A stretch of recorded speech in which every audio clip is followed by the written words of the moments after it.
Eh bien, salut à tous, salut YouTube et bienvenue dans mon atelier.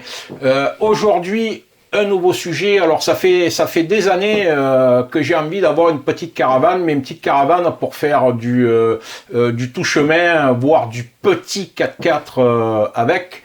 Donc, les Américains ont répondu à cette demande depuis des années. Ils fabriquent chez eux ce qu'on appelle les teardrops. Donc les teardrops sont des mini caravanes, c'est pas des caravanes familiales 4 ou 5 places, hein, c'est des mini caravanes où on est tout seul, voire à deux maximum, qu'on accroche derrière un 4x4 avec des roues de 4x4 spécifiques pour aller faire du 4x4 avec sa caravane, voilà, et puis aller dormir à des endroits où on ne pourrait pas accéder avec une caravane normale, même remorquée par un 4x4. Donc, construire un teardrop en France, c'est relativement complexe. Alors, j'ai fait une vidéo où je vous ai voir le démontage de la caravane que j'avais achetée pour stocker mes outils. Et je me suis dit, je vais conserver ce châssis et reconstruire la teardrop par-dessus, c'est-à-dire raccourcir le châssis et reconstruire la teardrop par-dessus. Voilà. Donc, j'ai commencé le projet, mais arrivé en plein milieu, j'ai décidé de le stopper. Le stopper pourquoi? Parce que pour toutes les constructions que vous faites qui vont rouler sur route, vous êtes obligé d'avoir une homologation de l'ADRIR, voilà, sinon vous êtes en toute illégalité.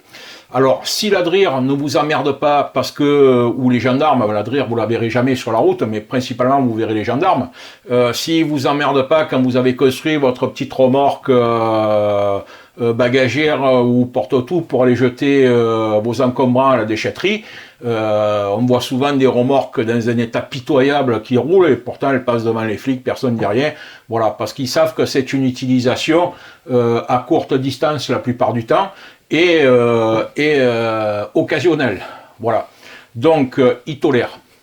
Alors vous pouvez faire ça du moment que ça fait moins de 500 kg, attention, c'est la législation. Au-delà des 500 kg, il faut obligatoirement une homologation de l'ADRIR. Voilà. Au-delà des 750 kg, pardon. 750. Mais entre les deux, alors entre 500 et 750, vous allez me dire, il y a 250 kg, on fait quoi? Eh bien voilà, moi j'ai la remorque, la petite remorque donc, que vous voyez régulièrement dans mes vidéos, que j'utilise pour aller à la déchetterie. Elle a un essieu 750 kg et pourtant, elle n'est pas homologuée indépendamment, elle est assurée avec le véhicule tracteur. L'essieu n'est pas freiné, pourtant il est à 750 kg réglementaire affiché sur la remorque.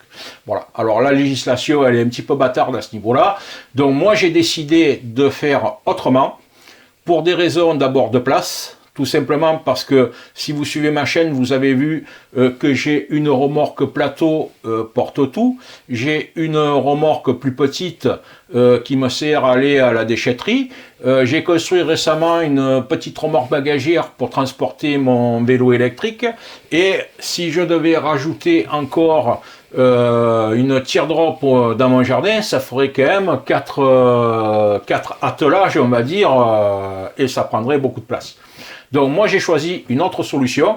Comme j'ai la remorque plateau que j'utilise très peu puisque elle est conçue à la base pour supporter des charges lourdes puisqu'elle a un essieu de 1500 kg plus le poids de la remorque qui fait 350.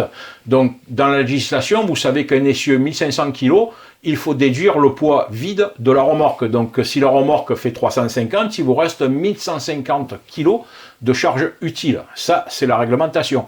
Et 1500, c'est l'ensemble roulant. Voilà, c'est pas 1500 plus le poids de la remorque elle-même. Bien que les essieux de remorque ou de caravane, ou peu importe, les essieux qui sont vendus ont quand même une capacité supérieure de 30% à la charge indiquée par le fabricant. Ça, c'est une sécurité parce que quand vous achetez, par exemple, l'erreur que tout le monde fait, vous achetez par exemple une petite caravane, super, et puis dedans, vous commencez à mettre les valises, à mettre le chien, le chat, mémé, belle-maman, vous les stockez tous à l'arrière, et puis d'un coup, vous apercevez que vous avez mis 600 ou 700 kg à l'arrière de la remorque, de la caravane, sans même vous en rendre compte. Voilà. Bon, j'exagère un petit peu le truc, mais c'est ce qui se passe. Donc les essieux ont une charge supérieure de 30%. Maintenant, moi, je vais détourner la loi en faisant non pas une teardrop qui serait indépendante, mais en faisant on va dire une cellule de survie que je vais mettre sur la remorque. Alors, pour quelle raison? Parce qu'une remorque porte tout, comme son nom l'indique, ça porte tout. Donc, qu'elle porte une cellule qui fait 5 ou 600 kg, je ne sais pas combien elle fera à la sortie, ou qu'elle transporte une voiture, ou qu'elle transporte 25 vélos ou un immeuble, tant que le poids correspond, vous êtes dans la légalité.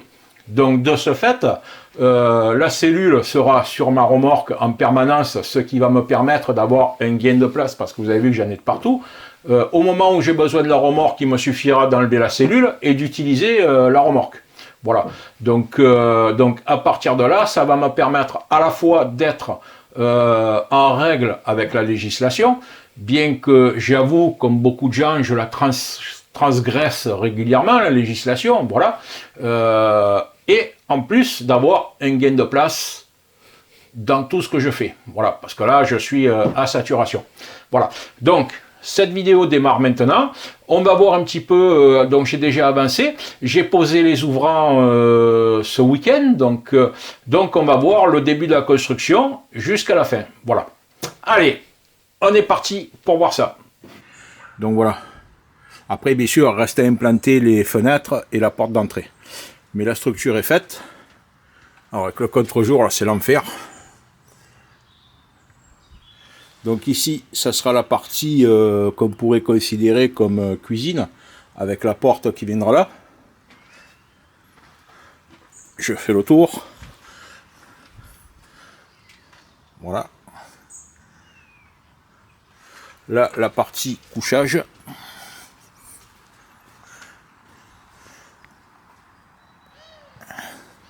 Voilà.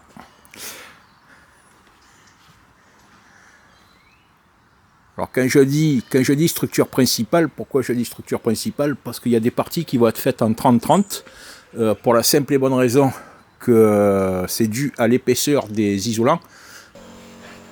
Allez, donc voilà la cellule que j'ai déjà construite. Alors sur le châssis de la première caravane que j'ai démontée, je l'avais déjà assemblé dessus, je l'ai construite dessus. Donc ça m'a servi à la fois de marbre et à la fois de support. Mais on va dire que ce support est obsolète. Donc les teardrops sont de petite taille, hein, je crois qu'elles font maximum 3 mètres pour la cellule de survie, même un peu moins, hein, de 50 ou de 70. Moi là je suis quasiment à 3 mètres 70. Donc c'est volontaire parce que je ne serai pas seul dedans. J'ai également mes chiens avec moi, normal. Donc voilà. Alors ici, je prévois, donc voilà le premier ouvrant que j'ai mis en place. Donc il y aura à cet endroit-là une fenêtre, voilà. Donc voilà l'ouvrant qui est posé, bien sûr la pluie hier, tout a rouillé encore plus, c'est comme ça. Ici, sur cette partie-là, hop là, on va faire le tour.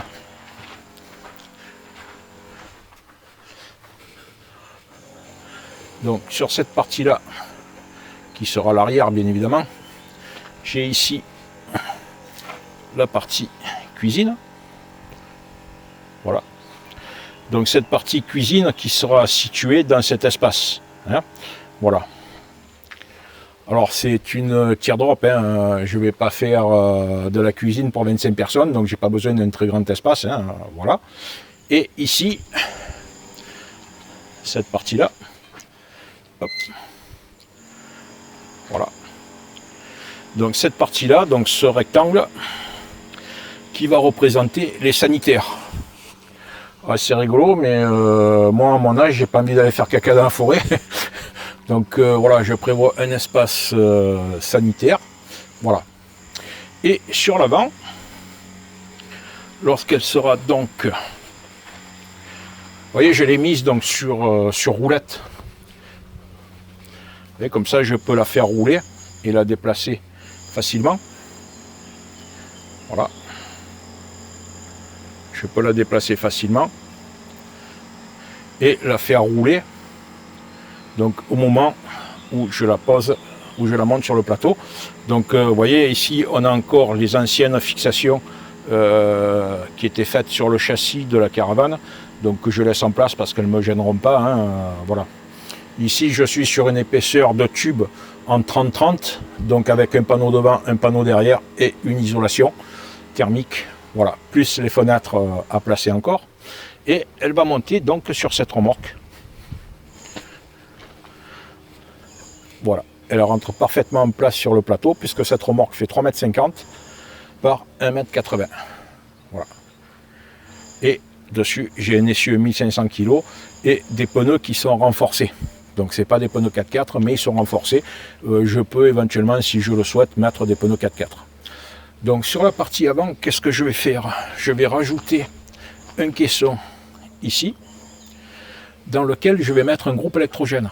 Alors pourquoi un groupe électrogène? Ben, tout simplement parce que ceux qui vont me dire les panneaux solaires, faut mettre des panneaux solaires. Ouais, mais bon, quand tu vois le prix des panneaux solaires, des batteries et tout, pour avoir du 220 volts, ça coûte un bras, un œil, un poumon. Hein, donc c'est pas forcément plus écologique que ça, quoi. Hein, voilà. Donc un groupe électrogène pour l'hiver, quand il fera très froid, où j'aurai un vrai convecteur à l'intérieur pour me chauffer la nuit. Voilà. Il ne servira qu'à ça. Donc au niveau écologique, il ne va pas tourner tout le temps, quoi. Hein. Voilà. Mais il aura aussi une autre fonction, c'est-à-dire que lorsque vous partez en 4x4, puisque moi je prévois de partir avec le pick-up, donc dans le pick-up je vais pouvoir mettre un compresseur d'air si jamais je venais à crever ou quoi que ce soit, parce que le risque de crevaison en 4x4 est beaucoup plus élevé que sur la route.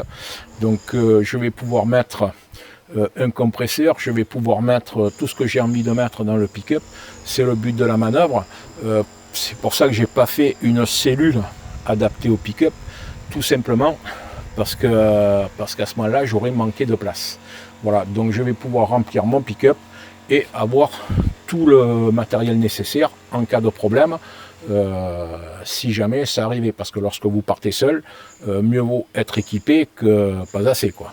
Voilà, vous voyez le démarrage de la construction de la... Alors moi je l'ai baptisé cellule de survie. Voilà, donc avec un équipement que je vais essayer d'être au top pour faire du camping tranquille. Voilà. Bien sûr, vous pourrez pas, enfin moi je pourrais pas, dans mon cas, aller jusqu'en haut de la montagne. Vous l'avez compris, le problème n'est pas le fait que le Mitsubishi ne puisse pas y aller avec une remorque. Le problème, vous avez qu'à voir les Australiens qui partent des fois attelés avec une caravane plus une remorque tirée par un pick-up Toyota, et ils traversent le bush avec ça. Donc moi je dis pas que je pourrais pas le faire, mais le faire tout seul. Ceux qui font du 4x4 le savent, c'est très dangereux. Donc il faut rester à des endroits accessibles. C'est pour ça que cette remorque ira très bien. Sa hauteur sous essieu est suffisante pour faire du tout chemin, même du tout chemin un petit peu chaotique. À partir de là, c'est ce que je prévois de faire avec cette cellule de survie. Voilà. Allez, on se retrouve après pour la suite de la construction.